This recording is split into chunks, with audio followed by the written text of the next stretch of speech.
नाज़रीन ख़बर आहे करमपुर में मुल्क के ॿियनि शहरनि जीअं करमपुर में जावेद ट्यूशन सेंटर तरफ़ां उस्ताद जावेद उस्मान बिजाणी की निगरानी में पेशावर आर्मी पब्लिक स्कूल साने की याद में तकरीब कोठाई वई।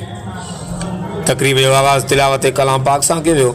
सलमान जावेद बिजाणी सादत हासिल कई। उस्ताद जावेद उस्मान बिजाणी तकरीब के आगाज़ में आर्मी पब्लिक स्कूल पेशावर 16 दिसंबर 2014 साने बयान किया। हुन चयो त 10 साल गुजरन बावजूद APS साने जी ज़ख़्म अञा अॼु भी ताज़ा आहिनि।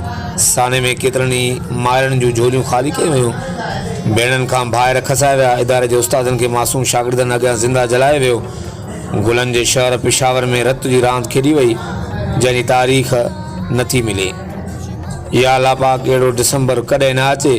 ॿिए तरफ़ सेंटर जे शागिर्दनि सलमान बिजराणी, बाबर चाचड़, मुज़म्मिल बिजाणी, करीमबख्श मलिक ऐं वसीम बिजाणी APS साने ते ख़सूसी तकरीरूं पेश करे पेशावर साने जूं हक़ीक़तूं बयान कयूं। उस्ताद मियांदाद बिजाणी ख़सूसी तौर तकरीब में शिरकत कई। आख़िर में APS साने जे शहीदनि जी यादि में ॾीआ पिणु ॿारिया विया। हर वक़्तु आगाह लाइ ॾिसंदा रहो JT न्यूज़ करमपुर।